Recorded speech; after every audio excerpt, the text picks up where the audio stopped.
Hello दोस्तों, स्वागत है आप सभी का इस नई वीडियो में। जैसे कि आप सब जानते ही होंगे कि हमने एक लेक्चर सीरीज स्टार्ट की है, जिसमें जो है हम आपको डेली के जो एमसीक्यूज़ हैं वो प्रैक्टिस करवाएंगे।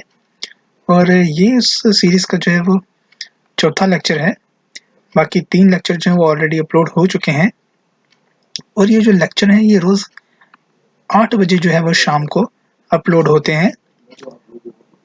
तो मेरी आपसे ये रिक्वेस्ट है कि प्लीज़ आप इनको जो है वो देखिए और आप अपने जो है वो क्वेश्चंस की प्रैक्टिस कीजिए। और आपको मैं एक चीज़ ये बता दूँ, ये क्वेश्चन जो है वो प्रीवियस ईयर क्वेश्चंस पे बेस्ड हैं, जो यूपीएससी ने पिछले 10 सालों में जितने भी जो क्वेश्चंस पूछे हैं प्रीलिम में, हम उनको जो है वो कॉम्प्रिहेंसिवली कवर करेंगे। और तीसरी चीज़ आपको मैं यहाँ पे ये बताना चाहता हूँ कि ये जो अभी सीरीज़ चल रही है, ये पॉलिटी की सीरीज़ चल रही है। तो जैसे ही पॉलिटी की सीरीज़ खत्म होगी, उसके बाद बाकी सब्जेक्ट की सीरीज़ भी हैं जो वो आएँगी।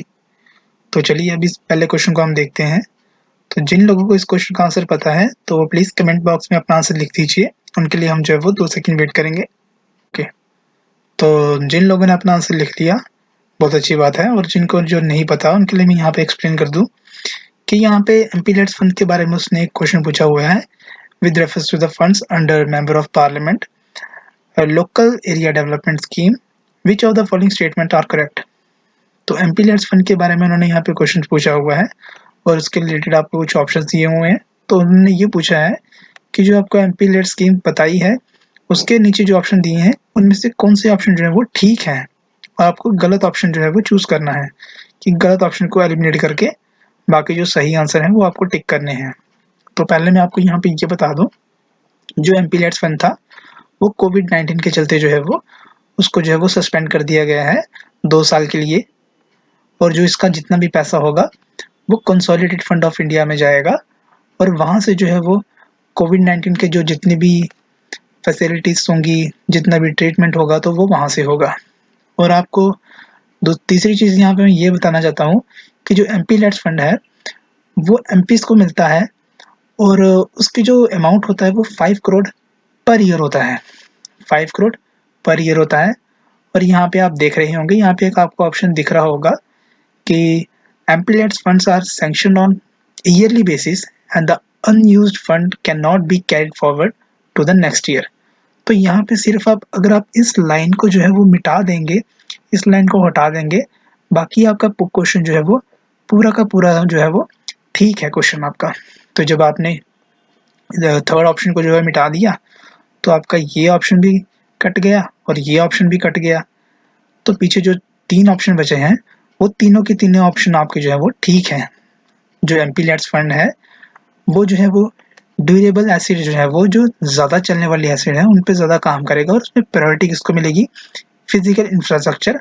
और फिजिकल इंफ्रास्ट्रक्चर जो होगा वो हेल्थ एंड एजुकेशन पे होगा।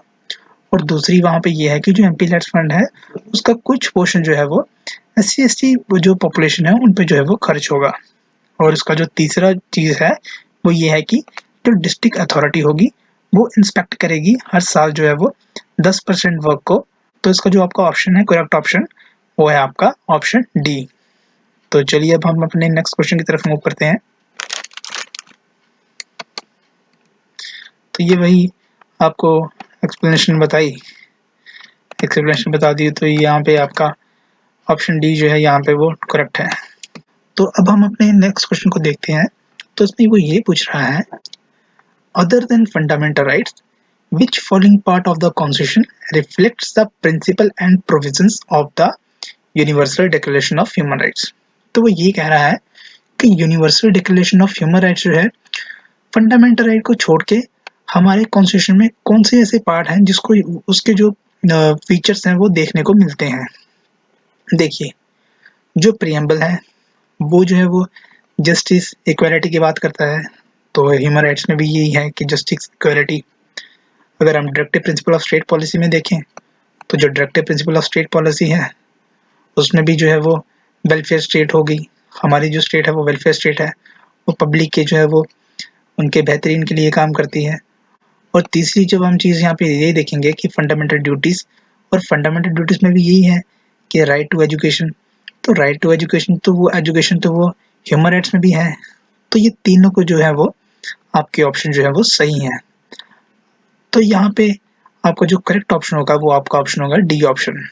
तो जिन लोगों को आंसर पता था, आई होप कि उन्होंने कमेंट बॉक्स में लिख दिया होगा, और जिनको नहीं पता था उनके लिए हमने जो है वो यहाँ पे एक्सप्लेन कर दिया है। तो मूव करते हैं अपने नेक्स्ट क्वेश्चन की तरफ। अब नेक्स्ट क्वेश्चन में वो ये पूछ रहा है, in the context of India which one of the following is the characteristic appropriate for bureaucracy. तो वो बात कर रहा है कि कौन सा ऐसा फंक्शन है जो वो ब्यूरोक्रेसी जो है वो परफॉर्म करती है। तो आपको नीचे कुछ ऑप्शन दिए गए हैं, तो जिनको आंसर पता है वो प्लीज नीचे कमेंट बॉक्स में लिख दीजिए, उनके लिए हम जो है वो 1 सेकंड वेट करेंगे। तो जो आपका पहला ऑप्शन है उसमें वो क्या पूछ रहा है, an agency for widening the scope of parliamentary democracy. हाँ, जो हमारे ब्यूरोक्रेट्स हैं वो तो एक डेमोक्रेटिक वे में काम करते हैं, और जो है वो पार्लियामेंट के जितने भी फंक्शंस होते हैं उनको जो है वो इम्प्लीमेंट करते हैं। तो ये भी ऑप्शन ठीक लग रहा है। नेक्स्ट ऑप्शन को देखते हैं, an agency for strengthening the structure of federalism. हाँ, ये माना जा सकता है कि फेडरलिज्म को भी जो वो प्रमोट करती है, तो इसको जो है हम उसमें डाउटफुल कैटेगरी में रखते हैं। तो अब हम थर्ड ऑप्शन देखते हैं, an agency for facilitating political stability and economic growth. हाँ, काफ़ी ब्यूरोक्रेट्स हैं जो आरबीआई में जो है वो गवर्नर रह चुके हैं। जैसे आप देख सकते हैं कि शक्तिकांता दास अभी जो आरबीआई गवर्नर है वो तो एक इकोनॉमिक स्टेबिलिटी और इकोनॉमिक ग्रोथ में काम कर रहे हैं ना, तो इसको भी हम डाउटफुल कैटेगरी में रखते हैं। और जो आपका तीसरा ऑप्शन है उसमें जो है वो an agency for the implementation of public policy, ये भी ठीक लग रहा है, तो इसको भी जो है हम डाउटफुल कैटेगरी में रखते हैं। तो सारे के सारे ऑप्शन ही ठीक लग रहे हैं, लेकिन आप क्वेश्चन को ध्यान से पढ़िए, क्या पूछ रहा है, कैरेक्टरिस्टिक एप्रोप्रिएट, बिल्कुल जो सटीक जो बैठता है वो आपका कौन सा ऑप्शन है।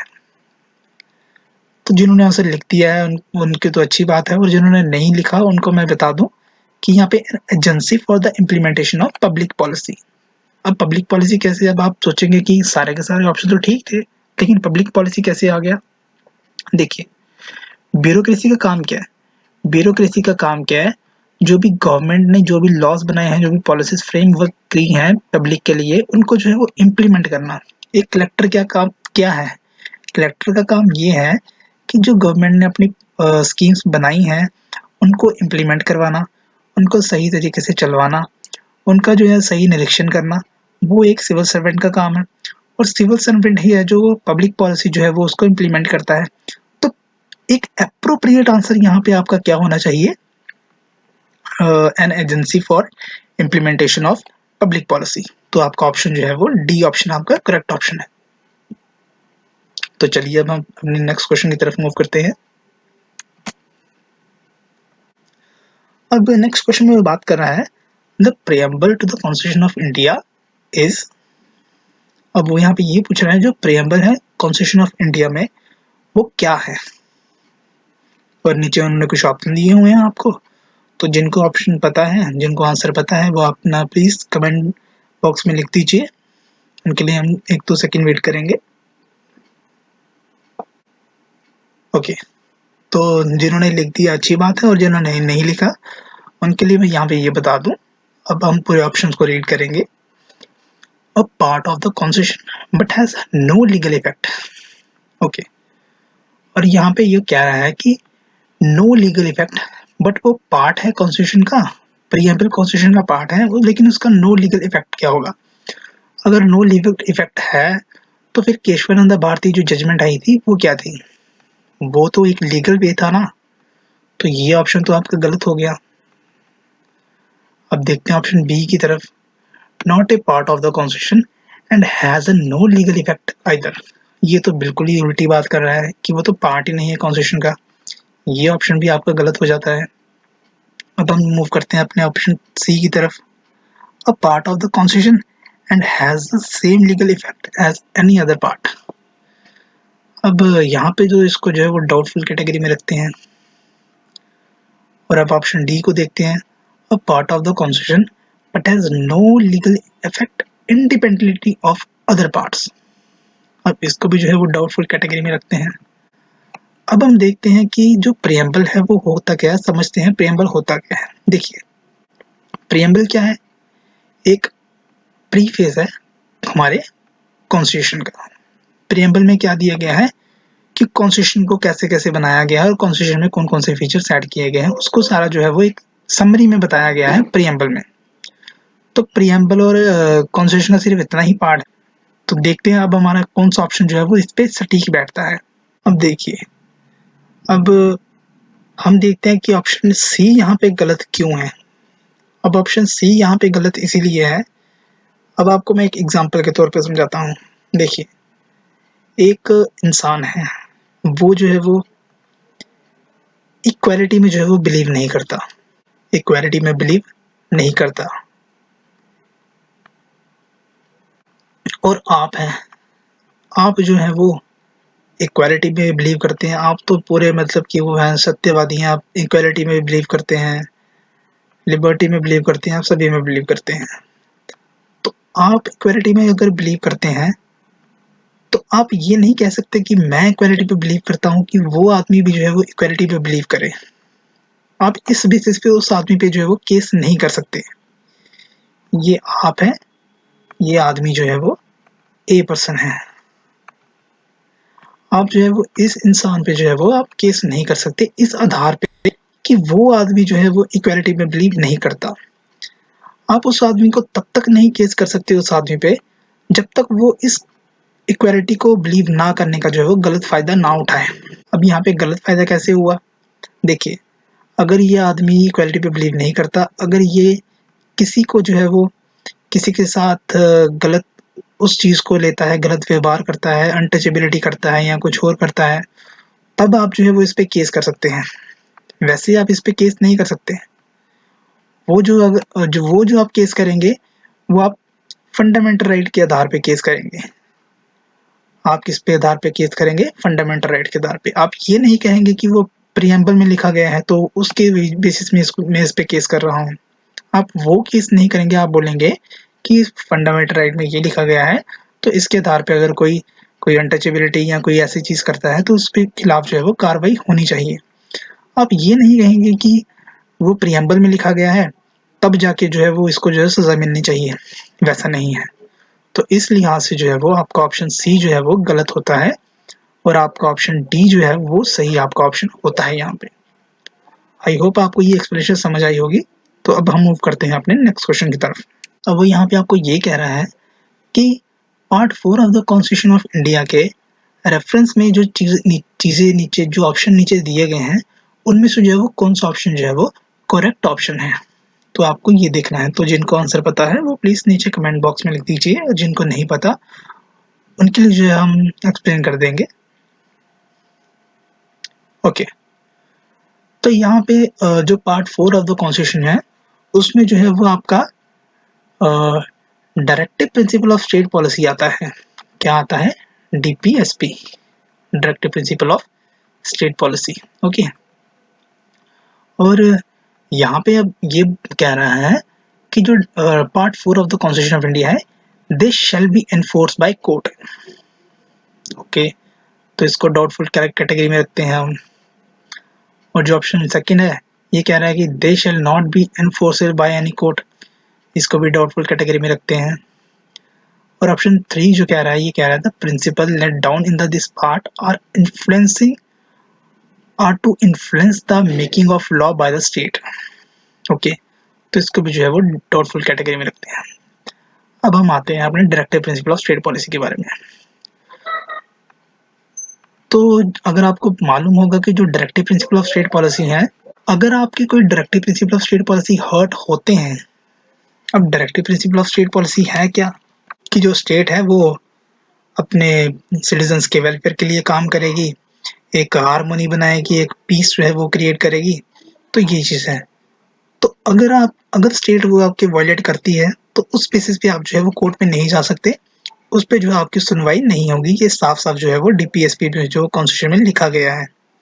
तो इसमें से अगर ये लिखा गया है, ये चीज़ लिखी गई है, तो यहाँ पे अगर आपका यहाँ ये देखेंगे they shall be enforced by court, ये ऑप्शन जो है वो आपका सरासर जो है वो गलत हो जाता है और जो आपका ऑप्शन है वो ठीक हो जाता है सेकंड वाला, they shall not be enforced by any court.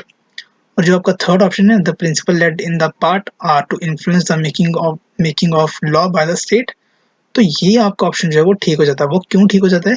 क्योंकि डायरेक्टिव प्रिंसिपल ला ही इसलिए गए थे कि स्टेट को उसकी रिस्पॉन्सिबिलिटी बताने के लिए कि स्टेट जो है वो लोगों के जो है वो वेलफेयर के लिए काम करे। तो जो आपका ऑप्शन सेकंड और थर्ड ऑप्शन है वो आपका ठीक हो जाता है, और यहाँ पे जो आपका सही ऑप्शन है वो आपका डी ऑप्शन है, और बाकी ऑप्शन है वो सारे गलत हैं। तो आई होप आपको ये लेक्चर जो है वो इन्फॉर्मेटिव लगा होगा। ऐसे ही लेक्चर जो हम और अपलोड करते जाएंगे, और आप उसके लिए जो है हमारे इस चैनल को सब्सक्राइब कर लीजिए और बेल आइकन को भी प्रेस कर दीजिए, ताकि आपकी जो आने वाली अगली जितनी भी वीडियोस हैं वो मिस ना हो। आज के लिए बस इतना ही रखते हैं। Have a nice day. Thank you.